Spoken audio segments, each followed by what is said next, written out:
Hare Krishna,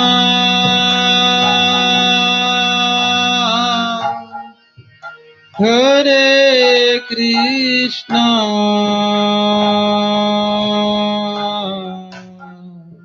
Krishna Krishna,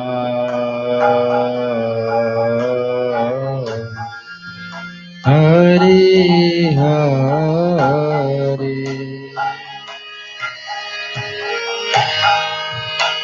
Hare Rama,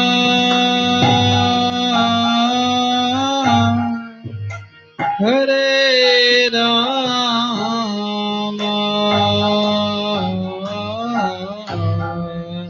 Rama Rama,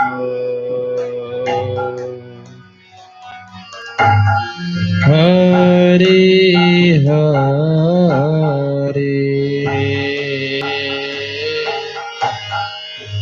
Hare Krishna,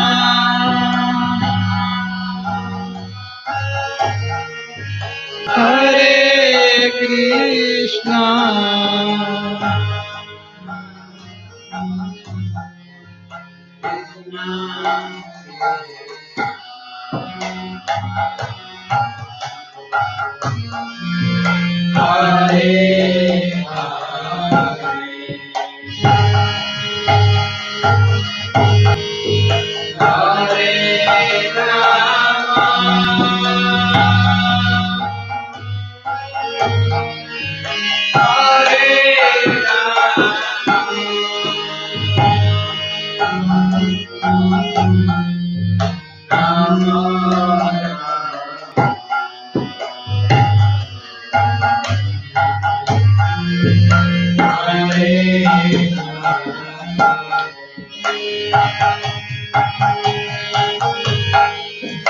Hare Krishna,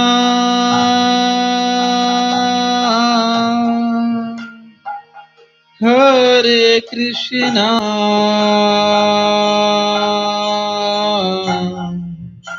Krishna Krishna,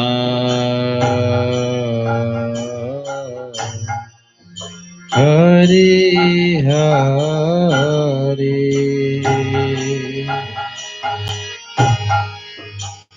Hare Rama,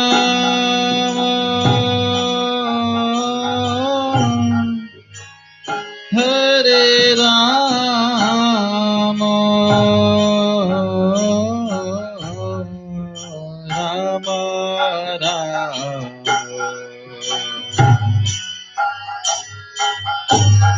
Hare Hare, Hare Krishna,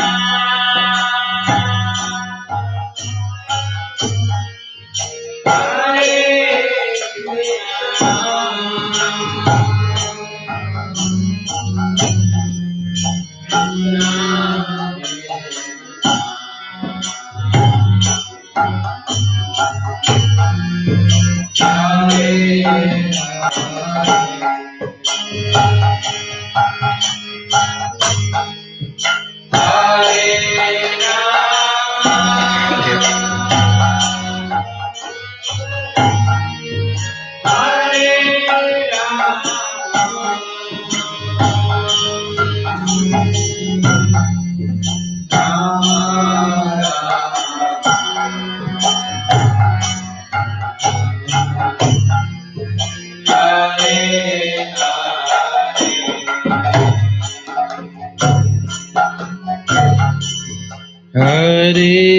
Krishna,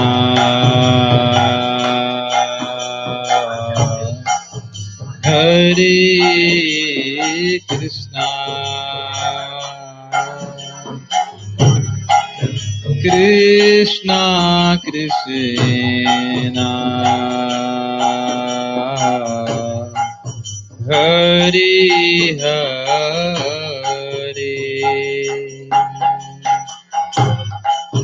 Hare Rama,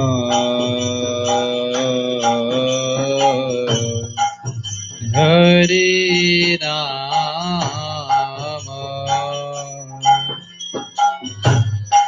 Rama Rama,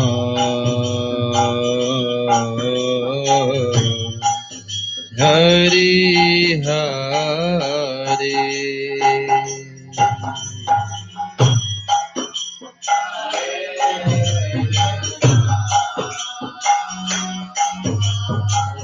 Everybody, please chant.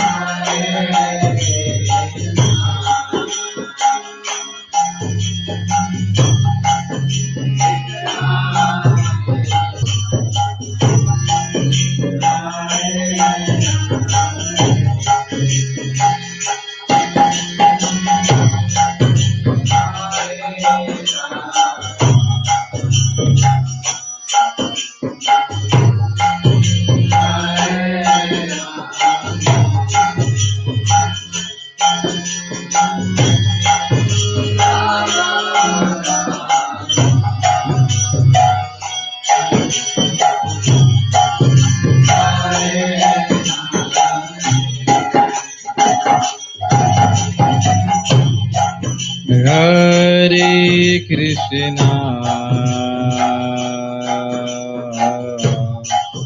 Hare Krishna, Krishna Krishna, Hare Hare,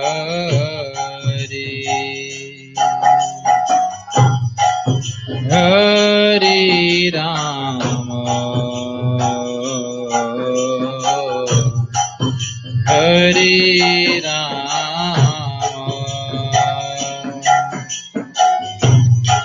Rama Rama, Hare Hare.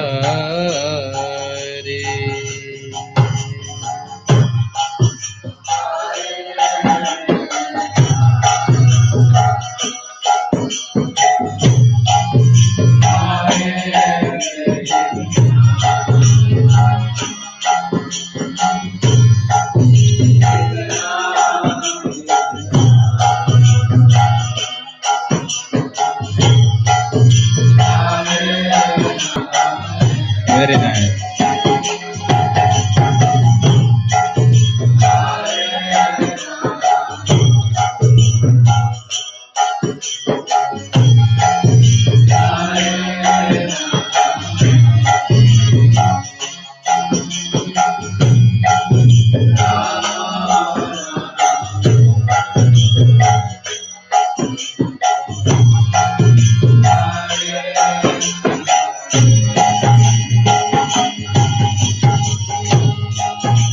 Hare Krishna,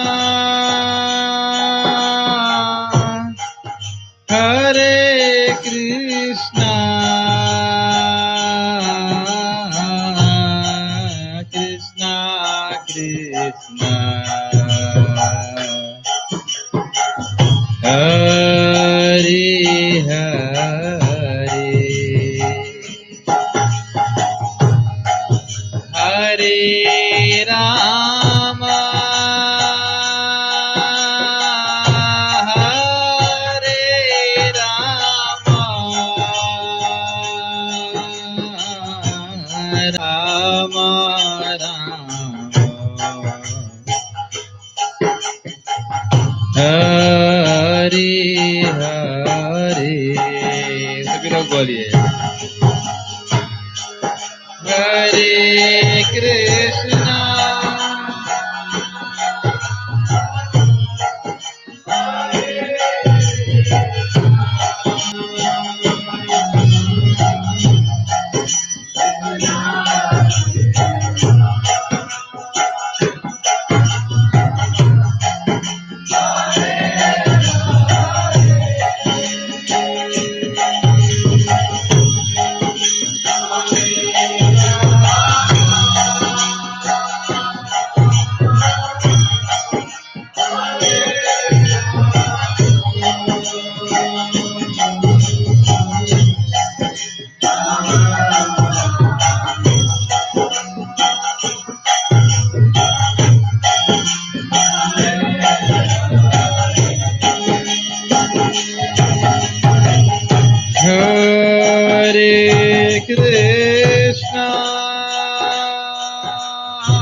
Hare Krishna,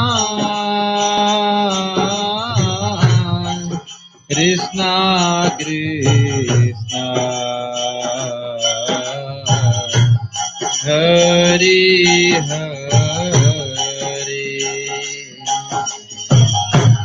Hare Rama, Hare Rama, Rama Rama, Hare Hare.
जय, श्री प्रभुपाद की जय।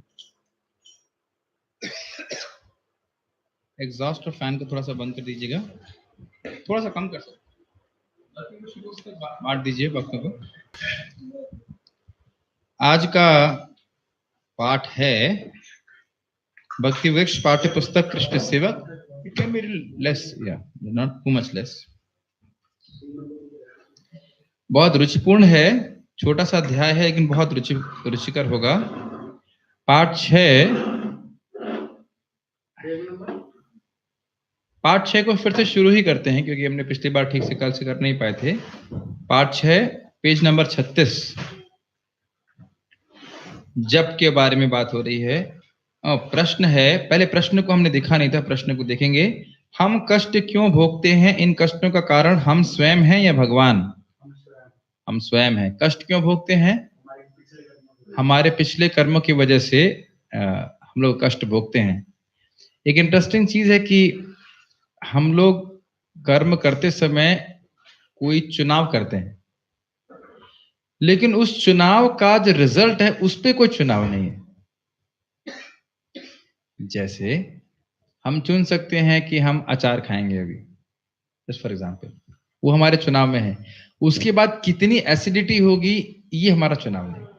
ये आज ही मैंने सुना इस चीज पे, बड़ा अच्छा बात है। जैसे आप हरे कृष्ण मंत्र बोल देंगे तो ये चुनाव है कि हम हरे कृष्ण बोलेंगे, लेकिन इससे कितने जन्मों का पाप नष्ट हो जाएगा ये कोई चुनाव नहीं हो, तो अपना कार्य करेगा। तो कर्म करने का चुनाव हमारे पास है, लेकिन उसका जो फल है और कितना अधिक फल आएगा उस पर हमारा कोई चुनाव नहीं। तो ये व्यक्ति को संतर्क करना चाहिए इस चीज के लिए कि क्यों कष्ट भोगते हैं। अगर व्यक्ति कहे कि हम इतना कष्ट क्यों भोग रहे हैं, हमसे थोड़ी सी गलती हुई और इतना अधिक कष्ट क्यों दिया जा रहा है, तो वो नहीं चलेगा। एक सिंपल सा उदाहरण है, अभी रथ यात्रा में मेरे को हल्का सा कुछ एक क्षण की बातों की मैंने ध्यान नहीं दिया, हल्का सा इधर चेस्ट में हल्का सा एक लोहा लग गया। तो सारा घटना कितनी देर के लिए हुई? कुछ क्षणों के लिए। अब वो 2 या 3 हफ्ते, 18 तारीख को हुआ था, 18 फरवरी 18 मार्च 18 मार्च, 15-20 दिन हो गए हैं और उसके बावजूद भी मेरे को दर्द हो रहा है। अब वो कम होता जा रहा है, लेकिन आप समझ पा रहे हैं ये बात का बहुत बड़ा ध्यान रखना चाहिए। चाहे भौतिक कार्य करें चाहे आध्यात्मिक कार्य करें, उसके रिजल्ट का चुनाव आप नहीं कर सकते। इस जगत में भी देखते हैं, कोई किसी ने गुस्से में आके किसी का मर्डर कर दिया, तो मर्डर करने में कितना समय लगता है अशोक प्रभु? कर चुके लग रहा अंदाज से आप बोल सकते हैं कि 1 मिनट 10 मिनट 5 मिनट जो भी लगता है उस समय, लेकिन उसका नुकसान कितना होता है आगे व्यक्ति को, कितना बड़ा जेल जाना पड़ता है, 20 साल तक उसमें रहना पड़ता है। तो कर्म करते समय व्यक्ति को बहुत सतर्क रहना चाहिए और चुनाव करना चाहिए कि किस लिए कर्म कर रहा है। इसके बारे में तो चर्चा होगी ही पूरी विशद रूप से कि किसके लिए कर्म करना चाहिए, लेकिन मुख्य बात यह है कि हम लोग कष्ट जो भी भोग रहे हैं वो अपने किए गए कर्मों की वजह से ही भोग रहे हैं। लेकिन भगवान इतना कृपालु है कि जो भगवान का भजन करते हैं तो वो उसमें भी कंप्रेशन कर देते हैं। बहुत भोगना होता या बहुत काल तक भोगना होता उसको एकदम कम करके देते हैं, और कभी कभी नहीं भी देते हैं। ऐसे करके अगर वो हमारी भक्ति के लिए बाधक होगा तो फिर नहीं देंगे। ठीक है। जब यह संसार खतरों से घिरा है। अनूप सर, तुम्हारी दुर्घटना के विषय में सुनकर मैं अत्यंत दुखित हुआ और तुम इस वक्त अस्पताल में भर्ती हो, यह जानकर मैं बहुत चिंतित हूँ। मैं आशा करता हूँ कि तुम्हारे स्वास्थ्य में विकास हो रहा होगा, परंतु मेरी यह तुमसे विनती है कि तुम जिस भी परिस्थिति में हो, हरे कृष्ण महामंत्र का जप निरंतर करते रहो। अस्पताल के बिस्तर पर तुम एकांतिक भाव से हरे कृष्ण महामंत्र का जप कर सकते हो। यह तुम्हारे लिए एक सुअवसर है। यह संसार पग पग पर खतरों से घिरा हुआ है, ठीक वैसे है जैसे कि समुद्र में पग पग पर संकट होते हैं। लेकिन यदि हम भगवान श्री कृष्ण के चरण कमल रूपी नौके का आश्रय ले लें, तब यह खतरों से घिरा विशाल समुद्र एक हानि रहित छोटे से गड्ढे की तरह हो जाता है। भगवान के पवित्र नामों का अर्थात हरे कृष्ण महामंत्र का जप करके हम ऐसे शत शत गड्ढे सहजता से पार कर सकते हैं। ये चीज तो आप ये देख सकते हैं कि हर परिस्थिति में हरे कृष्ण मंत्र का जप किया जा सकता है। अर्थात व्यक्ति का स्वास्थ्य अच्छा हो या ना हो, और या फिर उसका हृदय अच्छा हो या ना हो, हृदय में काम क्रोध लोभ मोह मद मात्सर्य इस तरह की बीमारियां हैं और ये होने के बावजूद भी व्यक्ति हरे कृष्ण कर सकता है। इस संबंध में एक भक्त ने बड़ा अच्छा उक्ति कही कि भगवान विष्णु का स्मरण भगवान के कीर्तन से हल्का है। क्यों? क्योंकि इसमें एक अपेक्षा है। भगवान विष्णु का स्मरण केवल शुद्ध मन से होता है, लेकिन कीर्तन और श्रवण आप शुद्ध मन से भी कर सकते हैं और अशुद्ध मन से भी कर सकते हैं। तो इसमें क्योंकि अपेक्षा है कि शुद्ध मन चाहिए तभी विष्णु का स्मरण होगा, इसलिए हल्का है। और खाली भक्त की बात नहीं है, सनातन गोस्वामी इस बात को बोलते हैं, कीर्तन भक्ति सर्वश्रेष्ठ है। इसलिए भगवान का नाम कीर्तन, गुण कीर्तन, लीला कीर्तन, श्रवण कीर्तन बहुत इंपॉर्टेंट है, और तभी भगवान का स्मरण भी होगा। जब श्रवण ही नहीं करेंगे, कीर्तन ही नहीं करेंगे, तो स्मरण कैसे होगा? तो एक बात हमने यहाँ सीख रहे हैं कि किसी भी स्थिति में हरे कृष्ण मंत्र कर सकते हैं। कोई व्यक्ति किसी भी अवस्था में है, मान लिया जाए कि हम सबसे अधिक पतित हैं, तो उससे और अधिक तो पतित नहीं हो सकते, उससे ऊपर ही जा सकते हैं ना। नहीं समझ में आया? मान लीजिए मैं मान रहा हूं कि मैं सबसे अधिक पतित हूं, तो मुझे डिस्करेज नहीं होना चाहिए। मैं सबसे नीचे हूं, तो अर्थात उससे नीचे नहीं जा सकता, उससे ऊपर ही जा सकता हूं। तो उस अवस्था में भी हरे कृष्ण मंत्र जप करना चाहिए। अकाम सर्व काम व मोक्ष कामोदारधि, किसी भी अवस्था में हो नाम करना चाहिए। ये चीज बंद नहीं करनी चाहिए। इसके बारे में शिला सच्चिदानंद महाराज अपने जपा रिट्रीट में बता रहे थे, जो मुझे याद आ रहा है कि हरिदास ठाकुर से हमें सीखना चाहिए नाम के विषय में कि नाम कैसे करना है। तो हरिदास ठाकुर जी का ये एक दृढ़ प्रतिज्ञ थे कि किसी भी अवस्था में मैं हरिनाम करना छोड़ूंगा नहीं। ऐसे ही भक्त के जीवन में उतार चढ़ाव आते रहते हैं, आ सकते हैं, लेकिन उसको नाम का आश्रय लिए रहना चाहिए, नाम करते रहना चाहिए। दूसरा एक और इंटरेस्टिंग बात है कि इस जगत में करियर का कोई महत्व नहीं है। यहाँ पे जैसे प्रभुपाद बता रहे हैं, संसार पग पग पर खतरों से घिरा हुआ है। भले हमको लगता नहीं है, लेकिन हमने चर्चा किया था किस प्रकार से एक व्यक्ति टाइटैनिक में बच गया। क्या था, क्या बताया था, भूल गया मैं थोड़ा सा, याद दिलाएंगे कुछ? आपने ये बताया था कि व्यक्ति जो टाइटैनिक में नहीं जा पाया, फिर बच गया था, मतलब फिर वो वापस आया, तो फिर उसने जश्न में मतलब उस कि वो बच गया उसके लिए उसने पार्टी की। ओके, और पार्टी में उसको क्या हुआ कि वो छोटे से पानी का कोई जगह था, उस पे जाके वो मर गया। वो शराब पिया हुआ था और वो बारिश वारिश हो रही थी और उसमें 1 इंच का पानी जमा होगा, उसमें उसकी नाक चली गई अंदर और उसमें वो मर गया। तो आप कहेगा कि व्यक्ति टाइटैनिक से तो बच गया, लेकिन छोटे से पानी में 1 इंच के नहीं, दुरुपयोग क्या? हाँ, आप कह सकते हैं कि बच गया, उसको भजन करना चाहिए था या हाँ, मंदिर जाके भगवान को थैंक्स बोलना हाँ, चाहिए था, पर तो वो जश्न आगे गया, दारू पी रहा है। और बाद में वो उससे मर गया। तो ये समझ नहीं बता रहा व्यक्ति कि हर पग पग पे खतरा है। और एक और अच्छी बात है कि हम लोगों के केवल मंगल कामना की आशा कर सकते हैं, उससे अधिक कुछ नहीं कर सकते। शिला नारद मुनि युधिष्ठिर महाराज को समझाते हैं, काल कर्म गुणाधीनो देह इह पंच भौतिका। ये पंच भौतिक देह है, काल समय, कर्म, पूर्वगत किए गए कर्म और गुणों के प्रभाव में। ये अपनी ही रक्षा नहीं कर सकती तो दूसरे की रक्षा क्या करेगी? तो इसलिए केवल आशा कर सकते हैं कि सामने वाला अच्छा होगा, लेकिन ज्यादा वस्तुतः कोई कुछ नहीं कर सकता है। जो अपने हमारे शक्ति में है करना चाहिए, लेकिन अल्टीमेटली हम भगवान के जब तक शरण प्राप्त नहीं कर लेते, हम निर्भयता को प्राप्त नहीं होते। एक अच्छा बात अभी मैं सुन रहा था गौरांग प्रभु के लेक्चर में, तो बता रहे थे कि जो पथिक है, जो स्पिरिचुअल पाथ पे चल रहा है, उसको हाईवे से उतरना नहीं चाहिए, लगे रहना चाहिए। चाहे कितना भी समय लगे, चाहे कितना भी एक्सीडेंट हो, चाहे कितना बीच में जाम लग जाए, उसको जब तक भगवान के धाम की प्राप्ति नहीं होती है, भजन करते ही रहना चाहिए, भक्ति करते ही रहना चाहिए, कभी रुकना नहीं चाहिए। बहुत अच्छी चीज उन्होंने बोल रहे थे। ठीक है, अब हम लोग चर्चा करेंगे। तो हाँ, ये बात कर रहे थे प्रभुपाद कि अगर नाम का आश्रय लेते हैं तो निश्चित रूप से भवसागर को उतार जाएंगे। एक भक्त अभी हमारे प्रचार करने के लिए अमेरिका गए हैं, तो वहां से वीडियो भेजा उन्होंने। कुछ यूनिवर्सिटी के स्टूडेंट्स हैं, उनके संग वो हरि नाम संकीर्तन कर रहे हैं।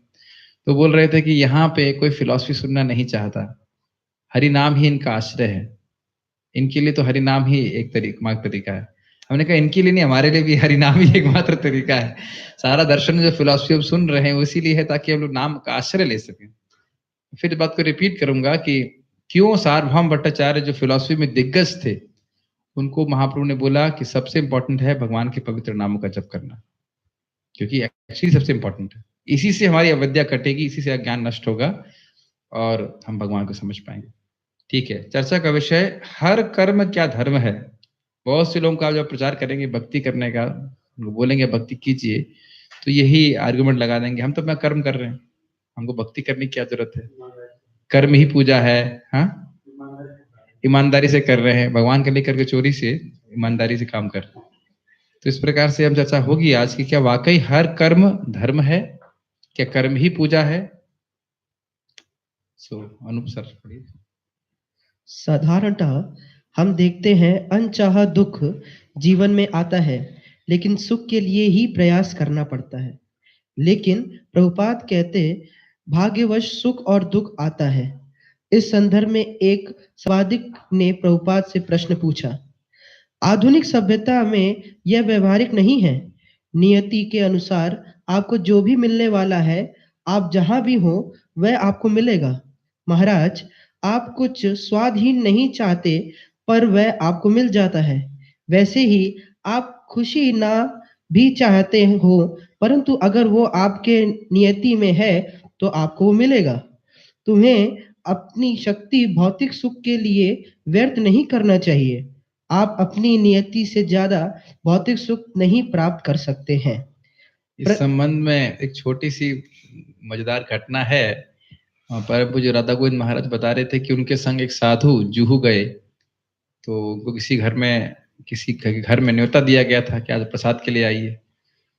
तो वो सोच रहे थे कि वहां जाकर के बहुत पैसा मिलेगा डोनेशन में, तो बाद में प्रसाद के बाद मात्र 100 रुपए या जो भी बहुत कम पैसे दिए गए, तो बड़े दुखी हुए। तो कह गए कर्म कमंडल कर गए। हाँ, कर्म कमंडल कर गए मतलब सागर में या गंगा जी में कितना जल है उससे मतलब नहीं है, आपकी बोतल में कितना पानी आ सकता है।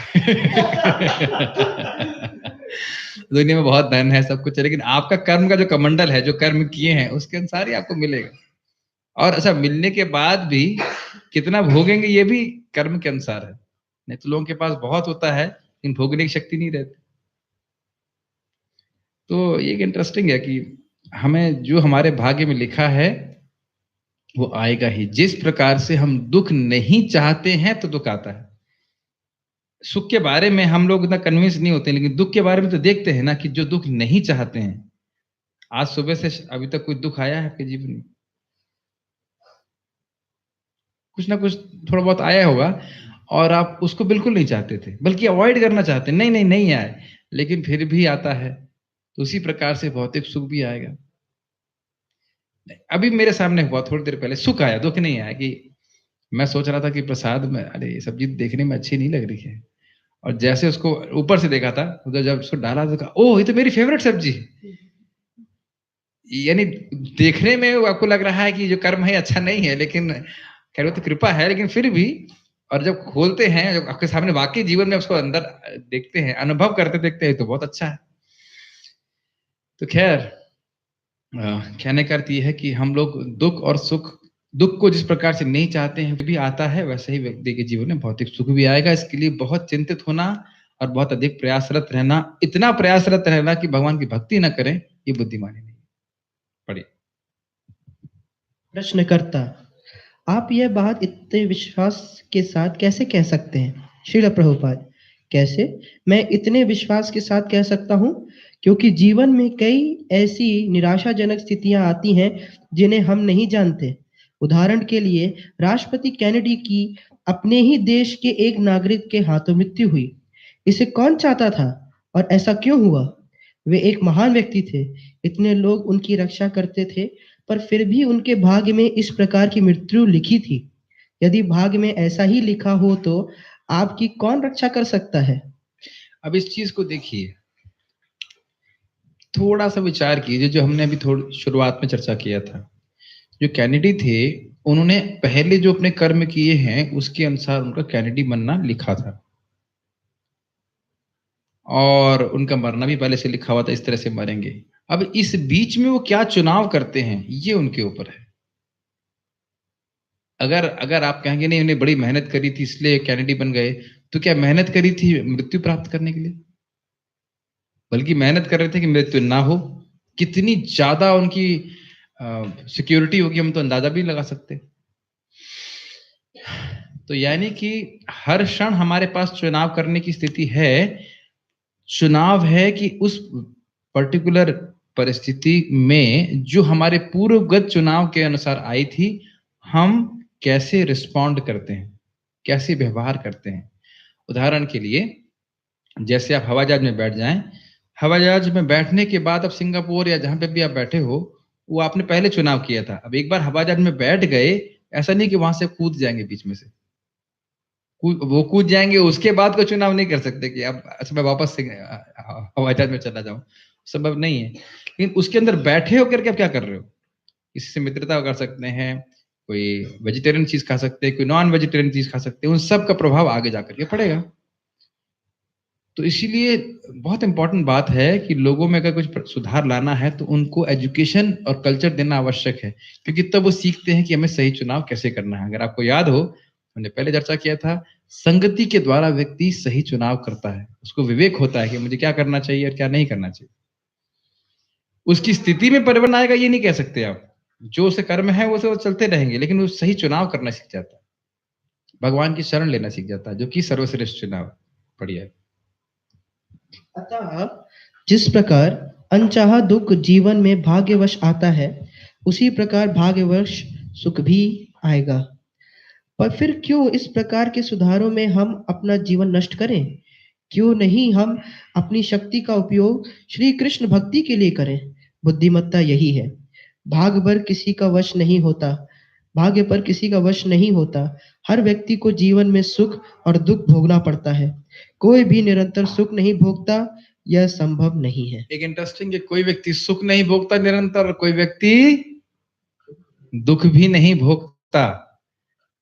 जब हम दुख भोगते हैं तो क्या लगता है, अरे ये दुख तो कभी खत्म ही नहीं होगा। और यही चीज हम सुख के बारे में सोचते, अरे इतना सुखी था, अरे ये कैसे दुख आ गया। दोनों ही परिस्थिति में ये हमारे अज्ञान का द्योतक है, क्योंकि सुख और दुख अल्टरनेट चलता रहता है। जैसे दिन होता है फिर रात होता है, फिर दिन होता है फिर रात होता है, इस तरह से होता रहता है। योग का अर्थ है कि व्यक्ति इस सुख और दुख में सम रहे, दोनों ही परिस्थिति में भगवान कृष्ण की वो सेवा में लगा रहे। तो योग का अर्थ क्या होता है पार्थ कृष्ण प्रभु? माइक पे बोली ताकि सब लोग सुन सकें। किसी भी परिस्थिति में सुख और दुख में भगवान की सेवा में लगा रहे। यस, सुखे दुखे भोली नाको, वदने हरि नाम करो रे। ये बहुत इंपॉर्टेंट है, क्योंकि हम लोग समझते हैं कि ये जगत ही हमारे लिए विपरीत अवस्था है। यहाँ के सुख से भी हम संतुष्ट नहीं होंगे। मान लीजिए जीवन में कोई कष्ट नहीं आ रहा, फिजिकली थियोरेटिकली पूछ लिया जाए, मान लिया जाए, तो भी इस भौतिक सुख से भी हम संतुष्ट नहीं होंगे। जैसे कि हिरण्यकश्यप के शरीर में कोई कष्ट नहीं था, कोई दुख नहीं था, पूरे त्रिलोक का वह राजा था, उसके बावजूद भी वह संतुष्ट था।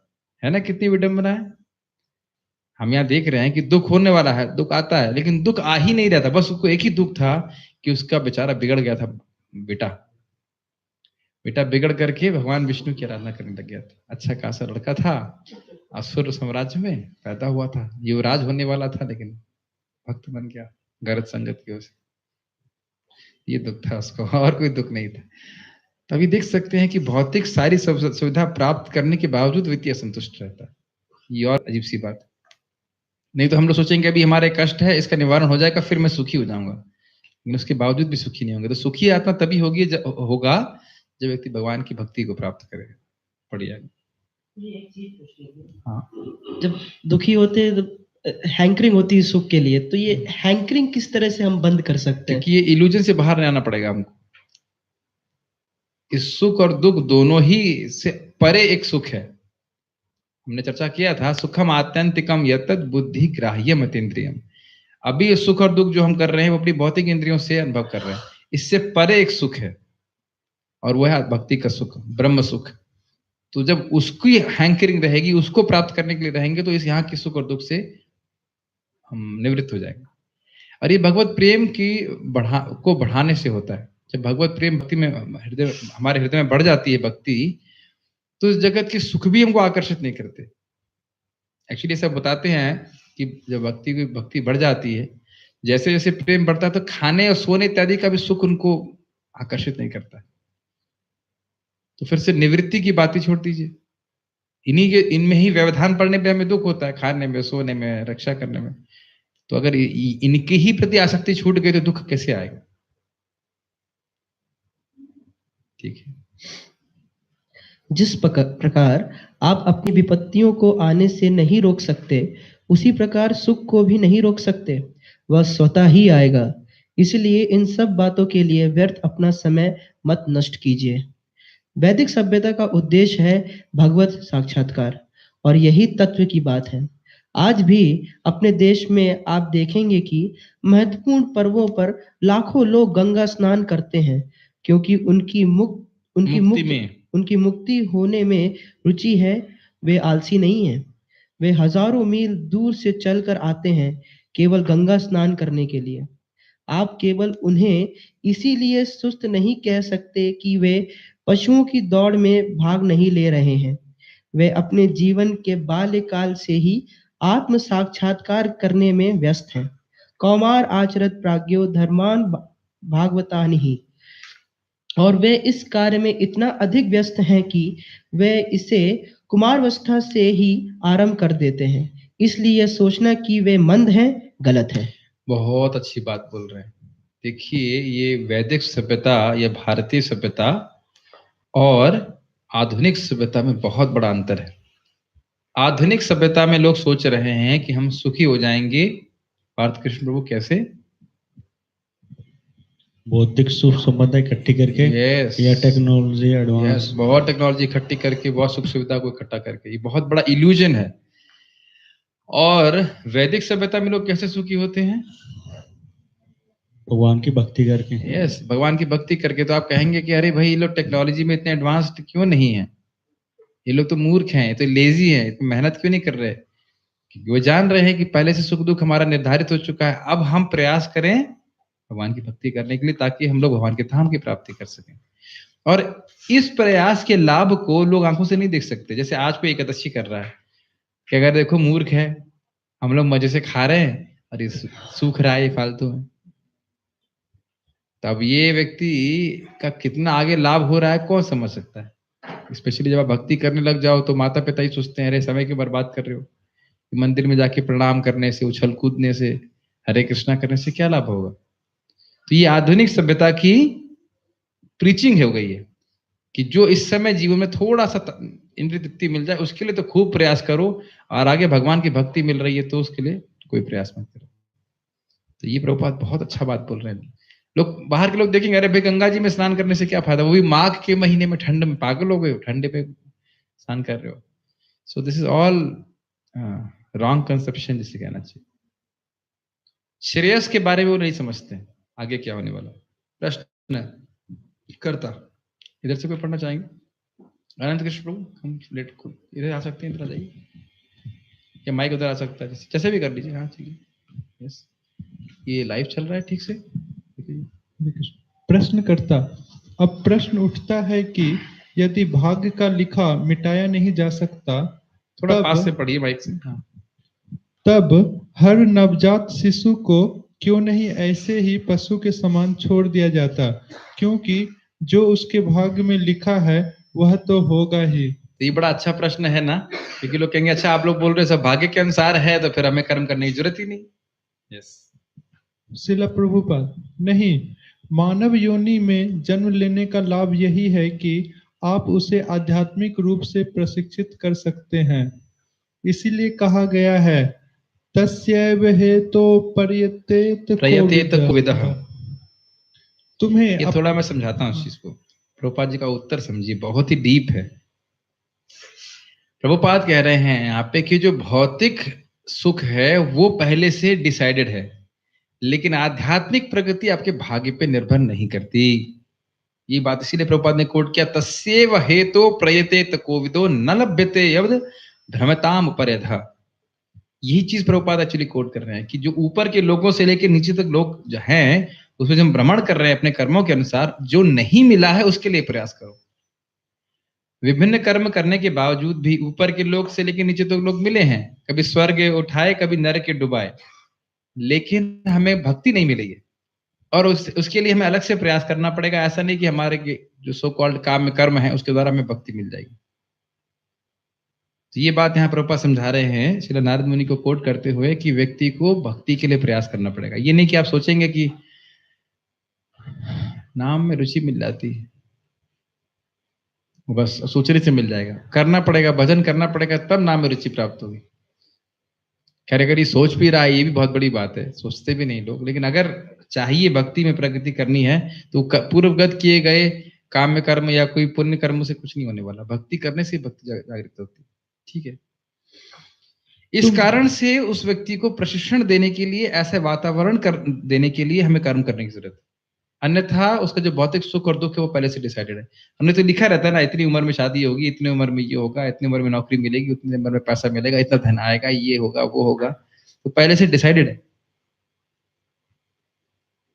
ठीक, एक उदाहरण और मैं बोलना चाहता हूँ। जैसे कोई व्यक्ति आज पैसे जमा कर रहा है, जैसे रिकरिंग बोलते हैं, हर महीने में 100 रुपए 200 रुपए जमा कर रहा है, तो आगे जाकर के वो बहुत उसको रिटर्न मिलने वाला ही है। और तब वो भले ही रिकरिंग ना कर रहा हो, लेकिन एक समय के बाद वो मैच्योर होकर के अपने उसका पैसा आएगा ही। उदाहरण के लिए बोल रहा हूँ। तो ऐसे जिसने अच्छा काम किया है उसको अच्छा फल मिलेगा ही, और बुरा काम करने के बुरा फल मिलेगा ही। लेकिन भक्ति ऐसा नहीं होती, भक्ति के लिए आपको अलग से प्रयास करना पड़ेगा। ठीक है, तुम्हें अपनी शक्ति का उपयोग आत्म साक्षात्कार के लिए करना चाहिए। अहेतुकी अप्रतिहता श्री कृष्ण भावनामृत अर्थात भक्ति को नहीं रोका जा सकता। जिस प्रकार भौतिक भाग्य को नहीं रोका जा सकता, उसी प्रकार यदि आप उनके लिए प्रयत्न करें तो आध्यात्मिक जीवन में भी आपकी प्रगति को कोई नहीं रोक सकता। एक व्यक्ति रोक सकता है, कौन? हम खुद, हम स्वयं रोक सकते हैं। हम भक्ति करना बंद कर दें। वस्तुतः भक्ति में और कोई रोड़ा नहीं है, हम स्वयं हैं।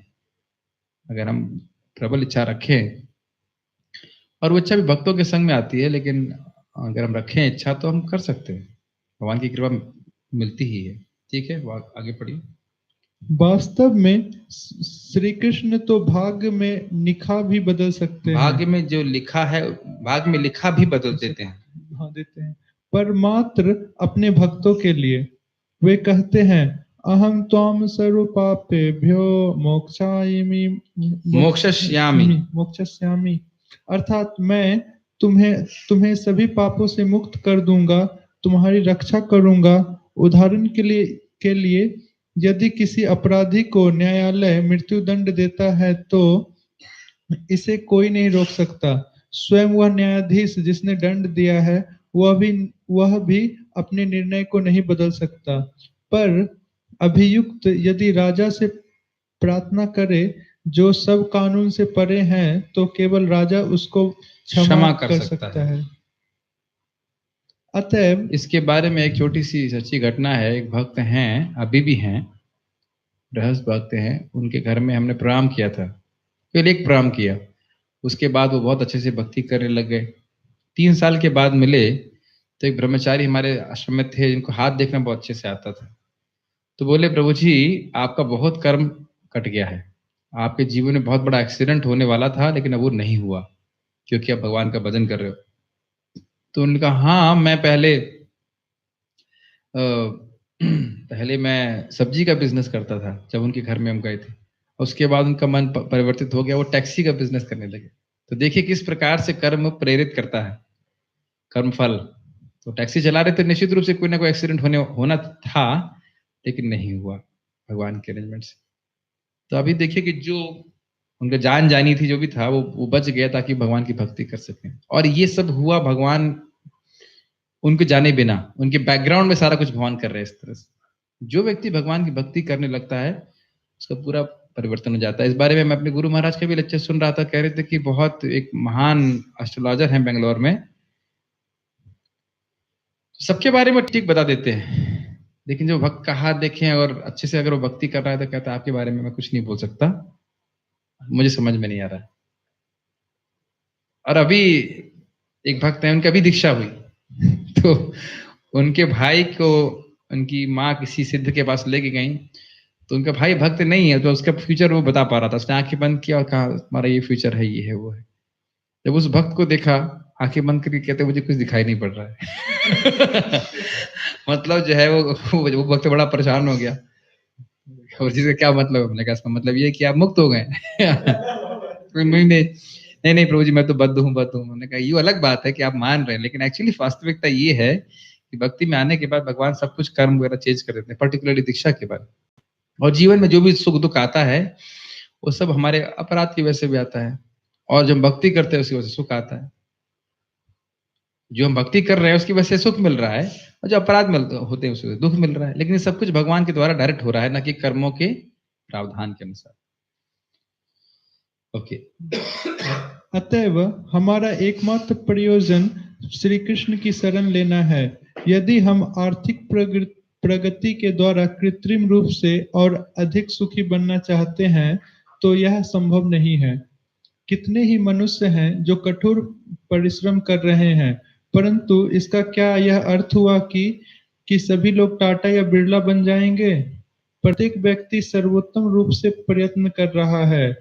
बिरला जी के भाग में धनवान मनुष्य बनना था, परंतु इसका क्या यह अर्थ है कि सभी मनुष्य जिन्होंने बिरला के समान कठिन परिश्रम किया है वो भी बिरला के समान ही धनी हो जाएंगे? नहीं, यह व्यवहारिक दृष्टिकोण है। आप केवल गधों और कुत्तों के समान कठोर परिश्रम करके अपने भाग्य को नहीं बदल सकते, परंतु आप अपनी उस शक्ति का सदुपयोग अपनी श्री कृष्ण भावनामृत की अभिवृद्धि करने में कर सकते हैं। अगर आप एक बात पे विचार करें तो बड़ी इंटरेस्टिंग बात सामने आती है कि अगर हरे कृष्ण मंत्र जप करने के लिए बोला जाए तो हर व्यक्ति को उतना ही मौका है जितना कि दूसरे व्यक्ति को है। तो धनी व्यक्ति वो भी ध्यान पूर्वक करते समय उतना ही समय उतनी शक्ति लगा सकता है जितना कि ऋषि वाला। यानी आध्यात्मिक प्रगति करने के लिए धन का होना या ना होना ये कोई एक बैरियर नहीं है या लिमिटेशन नहीं है। ये कितनी बढ़िया बात है। हाँ जी, यहाँ पढ़ के ऐसा लग रहा है जैसे कर्म फल ये पूरा अलग इसका अकाउंट है और भक्ति का अपना अलग। यस, बिल्कुल सही बात है। मगर जैसे भक्ति करने के लिए कहा जाता है कि हम लोग को मोड ऑफ गुडनेस में आना चाहिए। यस, तो यहाँ से लग रहा है कि वो चीजें इधर प्रभावित कर रही है भक्ति को। नहीं, अवस्थान प्रभावित होता है। जब हम लोग भक्ति करते हैं, और इस बात को श्रीमद् भागवत में बताया गया है, तदा रजस्तमो भाव काम लोभदयश्च ये चेते रेते नाविधम सतम सत्वे प्रसिद्धति। तो व्यक्ति का अवस्थान, जो चित्त का अवस्थान है, वो किसी अलग अलग गुण से विद्ध हो सकता है, प्रभावित हो सकता है।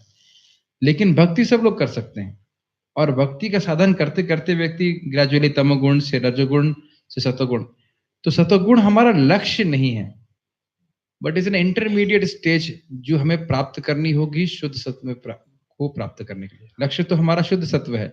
जैसे कहें कि भाई हमको अगर एयरपोर्ट जाना है, सॉरी एयरप्लेन में पकड़ना है तो एयरपोर्ट जाना पड़ेगा, तो आप एक दृष्टि से कहेंगे कि पहला लक्ष्य क्या है, अरे एयरपोर्ट पहुंचाओ, लेकिन एयरपोर्ट पहुंचा के क्या चने बेचेंगे वहां पे? तो एयरपोर्ट पहुंचने का उद्देश्य ये है कि हम लोग एयरप्लेन को कैच करें। वहीं घूमते रहे तो फायदा क्या होगा? वो कोई फायदा नहीं होगा। तो इसलिए सत्वगुण के प्रति, सत्वगुण में आने से हमें चीजें दिखती हैं। प्रभुपाद इस बात को बोलते हैं उपदेशामृत में कि पहला चीज होना चाहिए कि व्यक्ति सत्वगुण में आए, फिर उच्चतर चीजें उसको रिवील हो जाएंगी। तो उच्चतर रिविलेशन को धारण करने के लिए हृदय की सफाई होनी चाहिए, और वहां प्रभु इसको बोलते हैं चेतो दर्पण मार्जना। तो कम से कम रजोगुण तमोगुण का जब प्रभाव नष्ट होगा तो व्यक्ति भक्ति सुख से कर पाएगा, तो इसमें कोई दिक्कत नहीं। लेकिन साधन जो है वो भक्ति ही रहा। अलग से सत्वगुण को कल्टीवेट करना कोई हमारे लिए आवश्यक नहीं। अलग से सत्वगुण हम कल्टीवेट नहीं कर रहे हैं, भक्ति के द्वारा ही सत्वगुण अपने आप बढ़ जाते हैं। अलग से कर रहे हैं क्या? और अलग से करते भी हैं तो वो केवल सहायक रूप में होता है। जैसे मान लीजिए सुबह उठते हैं, स्नान करते हैं, तो ये भक्ति में सहायक है, इसलिए करते हैं, इसलिए वो फायदा करता है। लेकिन ये नहीं कि हम केवल अब सत्वगुण के प्रति ही आसक्त हो जाए। कुछ लोग ऐसा बोलते भी है कि हम कुछ मैनेजमेंट कर रहे हैं या कुछ कर रहे हैं तो इसे पैशन से नहीं करना चाहिए। तो प्रसाद हम कौन बनाएगा? रथ यात्रा हो रहा है तो उसकी व्यवस्था कौन करेगा? तो इस बारे में भक्त ने बड़ा अच्छा बताया कि a devotee serves Krishna as if in passion, not in passion. बड़े उत्साह के संग सेवा कर रहा है, इसका अर्थ ये नहीं कि वो पैशनेटली कर रहा है, क्योंकि पैशन का मतलब ही है कि व्यक्ति मान के लिए, यश के लिए, इन सब के लिए कार्य कर रहा है। उत्साह से कार्य कर रहा है भगवान के लिए, तो वो दिव्य स्तर पे होता है। जैसे हनुमान जी तो पैशनेटली लड़ाई कर रहे थे ना, पैशन में थे ना, रावण से युद्ध करते समय। नहीं, वो मटेरियल पैशन नहीं था, वो क्रोध जो भी था वो भगवान की सेवा के लिए था। अर्जुन जब युद्ध कर रहे हैं तो क्या सब कर रहे हैं, अच्छा आइए सामने थोड़ा सा, हे गुरुवर आप पे मैं ये बाण फेंक रहा हूँ, शांति। तो ऐसे थोड़ा युद्ध किया जाता, युद्ध तो पैशन में किया जाता, बट उस पैशन का उपयोग हम भगवान कृष्ण की सेवा के लिए कर रहे थे। ठीक ठीक है। एक चीज बात जरूर है कि भक्ति करने से कर्म नष्ट होता है, कर्म करने से ना तो भक्ति बढ़ती है ना कम होती। समझ में आ रही? जो भक्ति कर ली है वो सिक्योर रहेगी। आपको चित्र के तो महाराज कितनी बुरी अवस्था में चले गए थे, असुर बन गए थे, लेकिन उनकी भक्ति हमेशा बनी रही। इसीलिए बोल रहे हैं भगवान नेहा विक्रम नाशस्ति। अब इसका मतलब ये नहीं कि हम पाप करने का लाइसेंस ले लें तो फिर हमें भक्ति करने में रुचि नहीं होगी। दिक्कत ही होती है जब व्यक्ति पाप करता है तो उसको अच्छा नहीं लगता भक्ति करने में, ये दिक्कत है। इसलिए जो पुण्यात्मक जीवन है या एक सतगुणी जीवन है, ये अच्छे से भक्ति, दृढ़ता से भक्ति करने का आधार है, ये इंपॉर्टेंट। ठीक है, तो हमें अपनी शक्ति का उपयोग जितना हो सके भगवान की भक्ति करने में लगाना चाहिए। कर्म करे बिना कोई रह सकता है क्या? पढ़िए नंद कृष्ण प्रभु। यह देहधारी जीवन का प्रश्न नहीं है, अपितु आत्मा का यह स्वभाव है कि वह सदैव सक्रिय रहता है। आत्मा की अनुपस्थिति में भौतिक शरीर हिल भी नहीं सकता। यह शरीर मृत वाहन के समान है जो आत्मा द्वारा चालित होता है, क्योंकि आत्मा सदैव गतिशील सक्रिय रहता है और वह एक क्षण के लिए भी नहीं रुक सकता। आखिर देह निर्वाह के लिए कुछ न कुछ करना होता है। भौतिकवादी वासनाओं को शुद्ध किए बिना कर्म का मनमने ढंग से त्याग करना ठीक नहीं। इस जगत का प्रत्येक व्यक्ति निश्चय ही प्रकृति पे प्रभुत्व जताने के लिए अर्थात इंद्रिय तृप्ति के लिए मलिन प्रवृत्ति से ग्रस्त रहता है। ऐसी दूषित प्रवृत्ति को शुद्ध करने की आवश्यकता है। नियत कर्मों के द्वारा ऐसा किए बिना मनुष्य को चाहिए कि तथाकथित अध्यात्मवादी योगी बनने तथा सारा काम छोड़कर अन्य पर जीवित रहने का प्रयास ना करे। देखिए, एक इंपॉर्टेंट बात तो हमें ये सीखना है कि कोई भी देहधारी जीवात्मा बिना कार्य किए नहीं रह सकता। तो लोग सोचे कि हम अब सारा सब कुछ छोड़ करके बाबा जी बन जाएंगे, ये चीज ठीक नहीं है। अभी मैं सुन रहा था तो महाराज जी बता रहे थे कि एक व्यक्ति जंगल में चला गया है और दूसरा व्यक्ति अपने शक्तियों का उपयोग भगवान के लिए कर रहा है, तो दोनों का कंपेयर नहीं कर सकते। जो व्यक्ति अपने शक्तियों का उपयोग भगवान के लिए कर रहा है वो निश्चित रूप से बहुत श्रेष्ठ है, क्योंकि ये जीवात्मा की स्वरूपगत स्थिति है कृष्ण के दास के रूप में। तो ये देखना चाहिए कि भगवान ने मुझे कौन सा गुण दिया है और उसका उपयोग मैं भगवान की सेवा के लिए कैसे कर सकता हूँ। एक तो ये इंपॉर्टेंट बात सीखना चाहिए, क्योंकि हम कर्म किए बिना रह नहीं सकते। और दूसरा पॉइंट ये है कि देह निर्वाह के लिए कुछ करना होता है।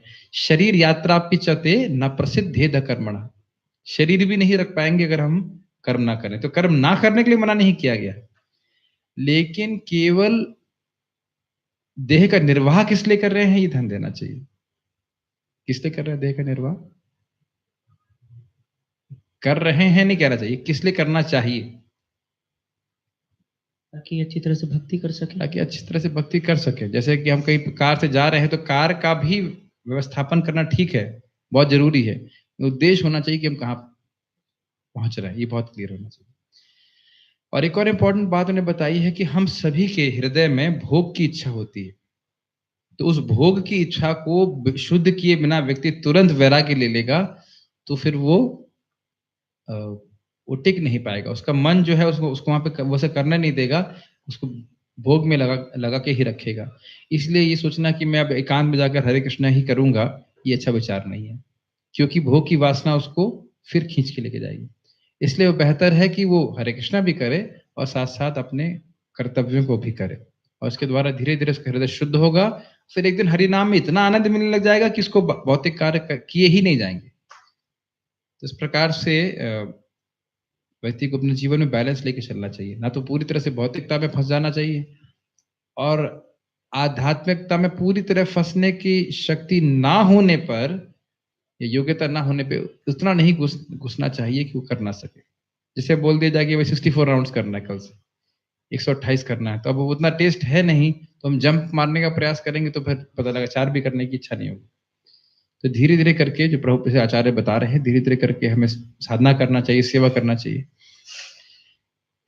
इस संबंध में एक बड़ी अच्छी बात आज मैंने सीखी कि जैसे हम इस रूम में बैठे हैं तो हम अप्रिशिएट कर सकते हैं, लाइट्स बहुत अच्छी है, फैन बढ़िया से चल रहा है, सब कुछ अच्छा है, ठाकुर जी भी अच्छे हैं, लेकिन हम लोग कभी ये नहीं सोचते हैं कि इसके पीछे एक आधार है जिसपे पूरी रूम खड़ा है।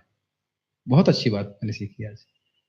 किसी भी आप होटल में जाएंगे, कुछ भी करेंगे, कहेंगे बहुत अच्छा रूम है, बहुत अच्छा व्यवस्था है, सब कुछ, लेकिन कोई नहीं सोचता है कि इसके पीछे सबसे महत्वपूर्ण चीज है इसका नींव, और वो नींव है साधना, सेवा, साधना, स्वास्थ्य साधना और सदाचार। यही है, हाँ यही था, नहीं, साधना, सेवा और संग। हम अपनी साधना कैसे कर रहे हैं किसी को दिखाई नहीं पड़ता, लेकिन वही हमारा आधार है भक्ति का। और उसके बाद हम सेवा कैसे कर रहे हैं और भक्तों के संग किस प्रकार का संग कर रहे हैं, अन्य लोगों से भी किस प्रकार से बर्ताव कर रहे हैं, ये आधार है हमारे आध्यात्मिक जीवन का। तो बहुत इंपॉर्टेंट है कि व्यक्ति को उस पर बहुत दक्षता रखनी चाहिए, कैसे इस प्रकार से इन कर्मों को करें। कर्म करने की कुशलता क्या है, इसकी चर्चा हम कल करेंगे, श्री भगवान ने चाहा। श्रील प्रभुपाद की जय।